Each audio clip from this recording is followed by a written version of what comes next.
नई नई शादी के बाद पूजा अपने दिल में हजारों सपने लेकर अपने ससुराल आती है। उसकी आंखों में प्यार, भरोसा और एक खूबसूरत भविष्य की तस्वीर होती है। लेकिन उसे बिल्कुल भी अंदाजा नहीं होता कि जिस इंसान को उसने अपना जीवन साथी चुना है, वही उसकी जिंदगी को एक डरावना सपना बना देगा। कहानी की शुरुआत होती है कमलेश से, जो इस घर की बड़ी बहू है। एक जिम्मेदार, समझदार और परिवार को जोड़ कर रखने वाली औरत। घर का हर काम, हर जिम्मेदारी, सब कुछ वो संभालती है। उसकी एक प्यारी सी बेटी है, पिंकी। एक दिन पिंकी बाहर खेल रही होती है, तभी अचानक उसकी नजर अपने चाचा अरुण पर पड़ती है, जिसे कुछ गुंडे बेरहमी से पीट रहे होते हैं। ये देखकर पिंकी डर जाती है और वो भागते हुए घर के अंदर जाती है और कहती है, मम्मी मम्मी, चाचू को बाहर कुछ लोग मार रहे हैं। इतना सुनते ही कमलेश का चेहरा बदल जाता है। वो बिना एक सेकंड गवाए बाहर दौड़ पड़ती है। अपने देवर को इस हालत में देखकर उसकी आंखों में आग भर जाती है और फिर बिना अपनी जान की परवाह किए वो उन गुंडों पर टूट पड़ती है। एक एक करके सबको पीटना शुरू कर देती है। लेकिन तभी वहां आते हैं घर के मुखिया बाबूजी, जिनका नाम है शिव कुमार भ्रमर। वो ये सब देखकर गुस्से में आ जाते हैं और कमलेश को डांटते हैं कि कम से कम ये तो जान लेती कि गलती किसकी है। लेकिन कमलेश, जो अरुण को अपने बेटे से भी ज्यादा प्यार करती है, बिना एक पल सोचे पूरे आत्मविश्वास के साथ कहती है, बाबूजी, मेरा अरुण कभी गलत नहीं हो सकता। यहीं पर एक अंधा भरोसा जन्म ले चुका था और यही भरोसा आगे चलकर बहुत बड़ी गलती बनने वाला था। अब कहानी कुछ महीने आगे बढ़ती है। घर में खुशी का माहौल है, क्योंकि अब अरुण की शादी की बात चल रही है। पूरा परिवार लड़की देखने जा रहा होता है। रास्ते में सास हंसते हुए पूछती है, क्या लगता है लड़की कैसी निकलेगी? जिस पर कमलेश कहती है, अगर भजन कीर्तन वाली निकली ना तो आज ही शगुन दे देंगे। लेकिन उन्हें क्या पता था कि आगे क्या होने वाला है। दूसरी तरफ हमें उस लड़की की झलक दिखाई जाती है, जिसका नाम है पूजा। वही लड़की जिसे ये लोग देखने जा रहे हैं। लेकिन पूजा कोई साधारण चुप रहने वाली लड़की नहीं थी। उसने इंग्लिश लिटरेचर में बीए किया हुआ था और उसकी सोच काफी खुली और मॉडर्न थी। वो अपनी लाइफ अपने हिसाब से जीने वाली लड़की थी। जैसे ही अरुण का परिवार पूजा के घर पहुंचता है, सब लोग बैठकर बातचीत शुरू करते हैं और फिर पुराने रिवाज के हिसाब से पूजा से कहा जाता है, बेटा कोई गाना सुनाओ। अब यहाँ सबको उम्मीद थी कि वो कोई भजन गाएगी, लेकिन यहीं आता है पहला झटका। पूजा सबके सामने एक इंग्लिश सॉन्ग गा देती है। तब कमलेश के चेहरे पर साफ नाराजगी दिखने लगती है। उसे ये बिल्कुल पसंद नहीं आता। उसे लगता है कि ये लड़की उनके घर की बहू बनने लायक नहीं है। और यही नहीं, वो पूजा को देखकर तंज कसते हुए कहती है, तुम अपने ब्लाउज को इतना ही छोटा पहनती हो क्या? उसका मतलब साफ था कि इस लड़की में वो संस्कार नहीं है जो एक बहू में होने चाहिए। लेकिन दूसरी तरफ अरुण को पूजा पहली नजर में ही पसंद आ चुकी थी। अब वो अपनी भाभी कमलेश के पीछे पड़ जाता है। बार बार मनाता है, समझाता है और आखिरकार गिड़गिड़ाकर उसे मना ही लेता है और फिर रिश्ता पक्का हो जाता है। सब कुछ इतनी जल्दी होता है कि देखते ही देखते रिंग सेरेमनी भी हो जाती है। पूजा की उंगली में अरुण के नाम की अंगूठी पहना दी जाती है और दोनों की सगाई धूमधाम से पूरी हो जाती है। कुछ दिन बाद कमलेश और उसकी सास कहीं जा रही होती हैं ऑटो में। रास्ते में अचानक एक बड़ा जाम लग जाता है। गाड़ियां रुक जाती हैं और चारों तरफ शोर सुनाई देने लगता है। कमलेश ऑटो से उतरती है और आगे जाकर देखती है कि सड़क पर बहुत सारे लोग हाथों में पोस्टर लिए नारेबाजी कर रहे हैं। एक रैली निकल रही होती है। वो भी उत्सुकता में उस भीड़ के पास चली जाती है। तभी उसकी मुलाकात सोना नाम की एक लड़की से होती है। कमलेश उससे पूछती है, ये किस चीज की रैली है? सोना उसे बताती है, हम LGBT कम्युनिटी के हकों के लिए लड़ रहे हैं, उन लोगों के लिए जिनकी पसंद समाज से थोड़ी अलग होती है। कमलेश को ये सब अजीब लगता है। वो वापस अपनी सास के पास जाकर ये बात बताती है। लेकिन तभी उनकी नजर उस भीड़ में एक लड़की पर पड़ती है, जो पूरे जोश में नारे लगा रही होती है। और जैसे ही कमलेश उसे ध्यान से देखती है, उसके पैरों तले जमीन खिसक जाती है, क्योंकि वो लड़की कोई और नहीं बल्कि अरुण की होने वाली बीवी पूजा होती है। अपनी होने वाली संस्कारी बहू को सड़कों पर इस तरह नारे लगाते देख कमलेश के होश उड़ जाते हैं। उसका चेहरा गुस्से से लाल हो जाता है और बिना कुछ सोचे वो सीधे भीड़ चीरते हुए पूजा के पास पहुंच जाती है। ये क्या कर रही हो तुम? उसकी आवाज में गुस्सा साफ झलक रहा था। वो पूजा का हाथ पकड़कर उसे वहां से खींचते हुए घर ले आती है। घर पहुंचते ही वो उसे घूरते हुए पूछती है, सच सच बता, क्या तू भी लेस्बियन है? लेकिन पूजा शांत रहती है। बिना घबराए सीधे कमलेश की आंखों में देखकर कहती है, नहीं, मैं लेस्बियन नहीं हूँ, लेकिन मैं उनके हकों के लिए लड़ रही हूँ, क्योंकि वो भी इंसान है। बस यही सुनते ही कमलेश का गुस्सा 7वें आसमान पर पहुंच जाता है। तू हमारे खानदान की बहू बनने वाली है, तुझे ये सब सड़कों पर तमाशा करना शोभा देता है? वो उसे डांटते हुए कहती है, अभी जाकर अपनी सास से माफी मांग और चुपचाप घर चल। लेकिन पूजा कोई डरने वाली लड़की नहीं थी। उसकी सोच आजाद थी और वो अपनी बात खुलकर कहना जानती थी। वो कमलेश की आंखों में आंखें डालकर कहती है, भाभी, आप उन औरतों में से हो जिनकी जिंदगी सिर्फ रसोई तक सीमित है, जो वहीं शुरू होती है और वहीं खत्म हो जाती है। आपको तो ये भी नहीं पता कि बाहर की दुनिया में क्या चल रहा है। क्योंकि आप लोग अखबार भी सीधा नहीं उल्टा पढ़ना शुरू करते हो। ये शब्द सीधे कमलेश के अहंकार पर चोट करते हैं। पूजा फिर कहती है, मैंने कोई गुनाह नहीं किया है, इसलिए मैं किसी से माफी नहीं मांगूंगी। और यही वो पल था जब कमलेश का ईगो पूरी तरह टूट जाता है। वो गुस्से में आग बबूला हो जाती है और बिना एक सेकंड सोचे पूजा के हाथ से सगाई की अंगूठी खींच कर उतार लेती है और सरेआम रिश्ता तोड़ देती है। उसके बाद घर वालों को जब ये बात पता चलती है तो सब लोग कमलेश पर ही भड़क जाते हैं। उसका पति विनय गुस्से में कहता है, तुम्हें जाकर सब कुछ ठीक करना होगा। लेकिन कमलेश जिद पर अड़ी रहती है, चाहे भगवान खुद क्यों ना आ जाए, मैं उससे माफी नहीं मांगूंगी। अब अरुण, जो पूजा को बहुत पसंद करता था, वो अपनी भाभी के सामने हाथ जोड़ लेता है, भाभी प्लीज मान जाओ। उसकी ये हालत देखकर आखिरकार कमलेश का दिल पिघल जाता है। लेकिन कुछ समय बाद पूजा खुद चलकर उनके घर आती है और इस बार कमलेश खुद पूजा के सामने खड़ी होकर धीरे से कहती है, मुझसे गलती हो गई। उसकी आवाज में अब पहले जैसा गुस्सा नहीं, बल्कि एक सच्चाई थी। वो मान लेती है कि उसे बाहर की दुनिया की ज्यादा समझ नहीं है। वो तो हमेशा से घर की चारदीवारी में रहकर सिर्फ परिवार की सेवा करती आई है। उसे ये भी नहीं पता कि दुनिया में क्या चल रहा है। ये सुनकर पूजा भी नरम पड़ जाती है। वो भी रैली वाली बात के लिए माफी मांग लेती है और यहीं से दोनों परिवारों के बीच की दूरियां खत्म हो जाती हैं। रिश्ता फिर से जुड़ जाता है और इस बार शादी की तैयारी शुरू होती है। घर में खुशी का माहौल, ढोल नगाड़े, रस्में, सब कुछ धूमधाम से होता है। लेकिन इसी खुशी के बीच एक अनदेखा तूफान भी धीरे धीरे करीब आ रहा था। जिस दिन शादी होती है उसी दिन पूजा की तबीयत ठीक नहीं होती। उसे तेज बुखार होता है, सिर घूम रहा होता है, शरीर टूट रहा होता है। उसकी दोस्त सोना उसे दवा देती है, संभालती है। फिर भी पूजा हिम्मत करके सारी रस्में पूरी करती है। मांग में सिंदूर, 7 फेरे और शादी पूरी हो जाती है। अब आती है वो रात जिसे हर लड़की अपनी जिंदगी की सबसे खूबसूरत रात मानती है, सुहाग रात। लेकिन क्या सच में ये रात खूबसूरत होने वाली थी? फिर अरुण कमरे में आता है, हल्की फुल्की बातें करता है और फिर धीरे धीरे पूजा के करीब आने लगता है। लेकिन यहाँ पूजा की हालत बहुत खराब होती है। वो दर्द और बुखार से पहले ही टूट चुकी होती है।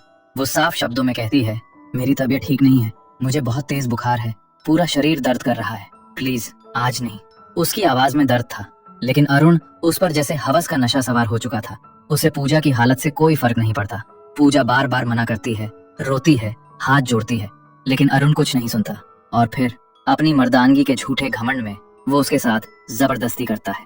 और यहीं एक लड़की के सारे सपने उसी बिस्तर पर उसी रात बुरी तरह कुछ। पूजा अब दर्द से कराह रही होती है। उसकी आंखों से आंसू रुकने का नाम नहीं लेते। उसका पूरा शरीर जैसे टूट चुका था और दिल, वो तो पहले ही बिखर चुका था। दूसरी तरफ अरुण ऐसे बिहेव करता है जैसे कुछ हुआ ही ना हो। वो उसे चुप कराने की कोशिश करता है और बड़े हक से कहता है, अरे मैं तुम्हारा पति हूँ, ये सब तो मेरा हक है, शादी के बाद ये सब नॉर्मल होता है। ये शब्द किसी हथौड़े की तरह पूजा के दिल पर गिरते हैं और फिर उसके अंदर दबा हुआ दर्द एक चीख बनकर बाहर आता है। वो रोते हुए कांपती आवाज में कहती है, तुमने मेरा रेप किया है।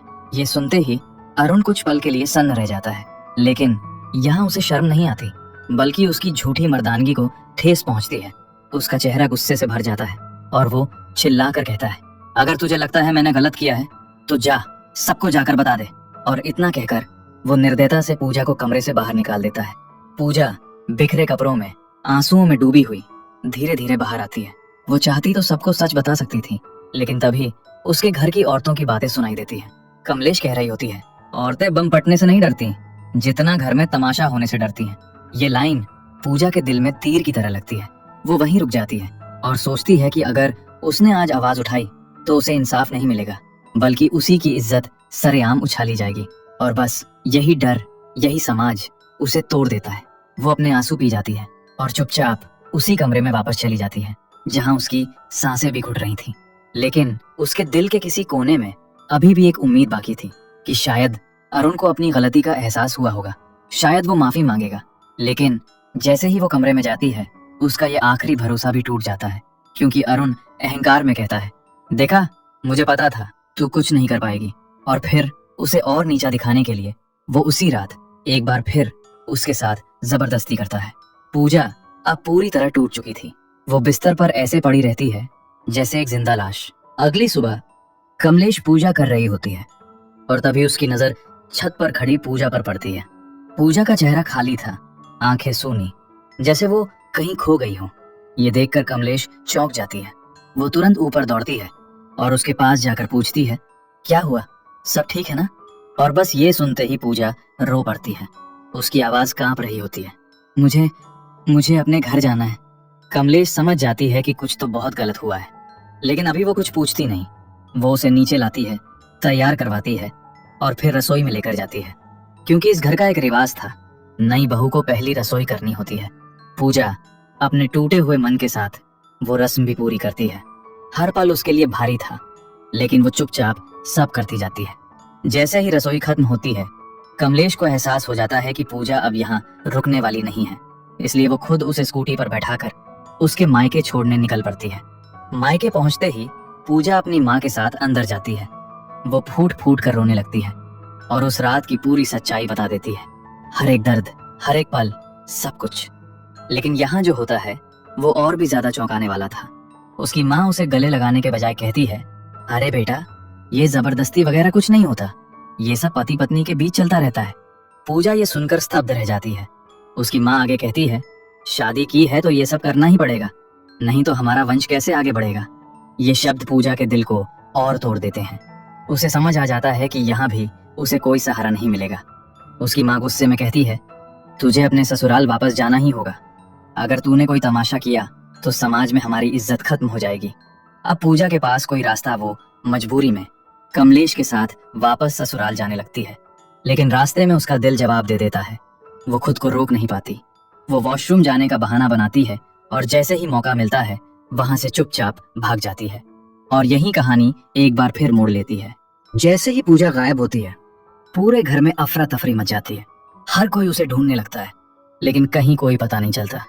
कमलेश पागलों की तरह हर जगह तलाश करती है, सड़कों पर, गलियों में, हर जगह, लेकिन पूजा जैसे जमीन में समा गई हो। आखिरकार कमलेश को याद आता है सोना, वही लड़की जो पूजा के साथ रैली में थी, और फिर वो सीधे उसके एनजीओ पहुंच जाती है। कमलेश घबराई हुई हालत में उससे पूछती है, पूजा कहाँ है? लेकिन सोना भी अनजान होती है, उसे कुछ पता नहीं होता। फिर भी वो वादा करती है कि वो पूजा को ढूंढेगी। बातों बातों में कमलेश उससे पूछ बैठती है, तुम लोग यहाँ करते क्या हो? सोना उसे समझाती है, हम उन औरतों की मदद करते हैं जो घरेलू हिंसा या रेप का शिकार होती हैं। ये सुनकर भी कमलेश अपनी पुरानी सोच से बाहर नहीं निकल पाती। वो कहती है, औरतों को घर से बाहर ही नहीं निकलना चाहिए, तभी वो सुरक्षित रहेंगी। लेकिन यहाँ सोना उसे ऐसा जवाब देती है जो उसकी सोच हिला देता है। कमलेश जी, अगर औरतें अपने ही घर में, अपने ही बेडरूम में सेफ नहीं हैं, तो फिर वो कहाँ जाएं? ये सुनकर कमलेश कुछ पल के लिए चुप हो जाती है। तभी सोना को पता चलता है कि पूजा एक सुनसान पार्क में बैठी है। वो तुरंत वहां पहुंचती है और पूजा के पास बैठकर धीरे से पूछती है, क्या हुआ, तुम हमें बता सकती हो? लेकिन पूजा कुछ नहीं बोलती। वो डरी हुई थी या शायद शर्म से टूट चुकी थी। वो अपनी आंखें भी उठाकर नहीं देख पाती। सोना उसे समझाती है और उसे भरोसा दिलाती है कि वो उसके साथ है।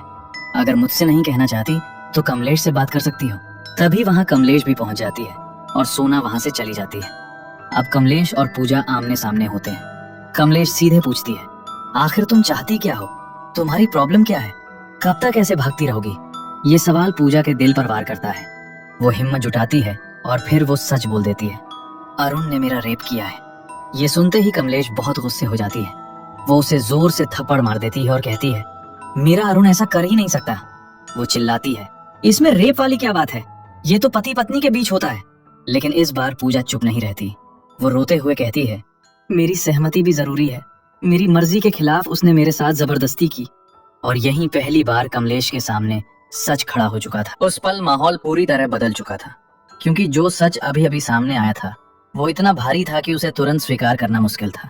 कुछ देर के लिए जैसे सब कुछ थम जाता है, लेकिन फिर कमलेश खुद को संभालती है और पूजा को लेकर वापस घर आती है।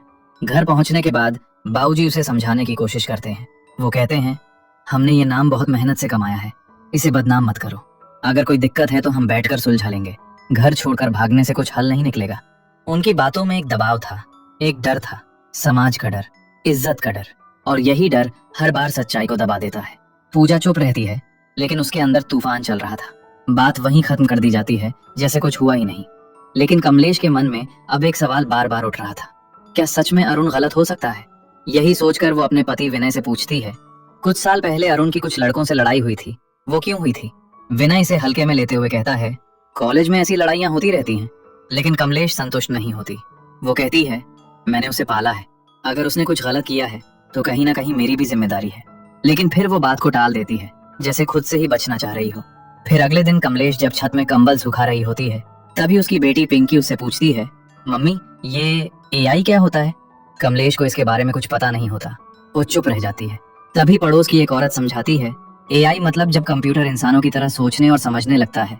ये सुनकर कमलेश हैरान रह जाती है और तभी उसे याद आता है कि पूजा ने भी कुछ ऐसा ही शब्द बोला था, कंसेंट। अब ये शब्द उसके दिमाग में घूमने लगता है और उसी उलझन में वो सीधे सोना के पास पहुंच जाती है।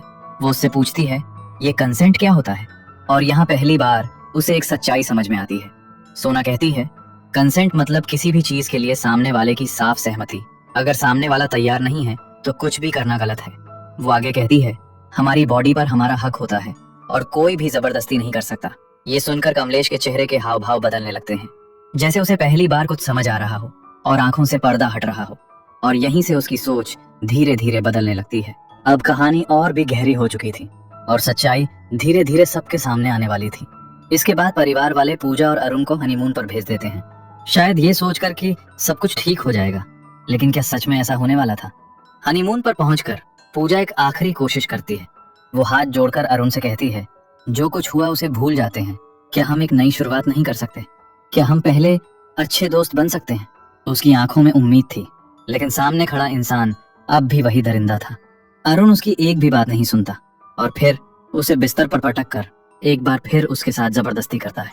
और इस बार पूजा के अंदर बची आखिरी उम्मीद भी मर जाती है। उसके बाद पूजा की जिंदगी पूरी तरह बदल चुकी थी। वो अब एक जिंदा लाश की तरह जी रही थी। हर रात अरुण उसे अपना शिकार बनाता था और वो हर बार टूटती जाती थी। एक रात खुद को बचाने के लिए पूजा झूठ बोलती है, मुझे पीरियड्स हो रहे हैं। लेकिन अरुण इतना गिर चुका था कि उसे इस पर भी भरोसा नहीं होता। वो कहता है, दिखाओ सच में हो रहा है या नहीं। अब पूजा के पास कोई रास्ता नहीं बचता, इसलिए वो एक ब्लेड उठाती है और खुद को चोट पहुंचा लेती है, सिर्फ खुद को बचाने के लिए। अगले दिन पूजा को अस्पताल में भर्ती किया जाता है। उसकी हालत बहुत गंभीर होती है। पूरा परिवार घबरा जाता है। सब लोग तुरंत हॉस्पिटल पहुंचते हैं। वहां अरुण झूठ बोलता है, उसे कोई लेडीज प्रॉब्लम हो गई है। लेकिन इस बार कमलेश चुप नहीं रहती। वो सीधे डॉक्टर के कैबिन में जाती है और सच पूछती है। तब डॉक्टर कहती है, ये पीरियड्स नहीं है, इसने खुद के प्राइवेट पार्ट में ब्लेड से काटा है। ये सुनते ही कमलेश के पैरों तले जमीन खिसक जाती है। वो तुरंत पूजा के पास जाती है और जैसे ही पूजा को होश आता है, वो उससे पूछती है, ये सब किसने किया? जिस पर पूजा कमजोर आवाज में कहती है, मैंने खुद। कमलेश को यकीन नहीं होता। वो बार बार पूछती है, लेकिन पूजा साफ कहती है, मैं झूठ बोलने के लिए खुद को चोट नहीं पहुंचाऊंगी। अरुण ने जो किया वो सच है। और यहीं पहली बार कमलेश पूरी तरह टूट जाती है। उसे समझ आ जाता है कि सच क्या है और अब वो सिर्फ एक भाभी नहीं बल्कि एक औरत बनकर सोच रही थी। एक ऐसी औरत जो अब चुप नहीं रहने वाली थी। अब कमलेश के अंदर सब कुछ बदल चुका था। उसका अंधा भरोसा टूट चुका था और अब वो सच के साथ खड़ी थी। वो पूजा के पास बैठकर उसका हाथ पकड़ती है और कहती है, जिस जिसका इसमें हाथ है उसे सजा मिलेगी, चाहे वो मैं ही क्यों ना हूँ। ये सिर्फ एक वादा नहीं था, ये एक औरत की जागी हुई आवाज थी। कुछ समय बाद अस्पताल में अरुण आता है और बड़े ही बेशर्म से पूछता है, मेरी पत्नी कैसी है? क्योंकि उसे सिर्फ अपनी जरूरतों की चिंता होती है। जब उसे पता चलता है कि पूजा को डिस्चार्ज कर दिया गया है तो वो डॉक्टर से मिलने जाता है और जो सवाल पूछता है वो उसकी सोच को पूरी तरह बेनकाब कर देता है। मैं अपनी वाइफ के साथ फिर से कब फिजिकल रिलेशन बना सकता हूँ? डॉक्टर पहले समझ नहीं पाती, लेकिन जैसे ही उसे पता चलता है कि ये पूजा का पति है, वो भड़क उठती है। तुम्हारी वजह से उसने खुद को नुकसान पहुंचाया और तुम्हें अभी भी वही सब चाहिए, और तुरंत गार्ड बुलाकर उसे बाहर निकलवा देती है। ये सुनकर पहली बार अरुण के अंदर डर पैदा होता है। उसे एहसास होता है कि उसकी वजह से पूजा अपनी जान भी ले सकती थी और वो घबराकर घर की तरफ भागता है।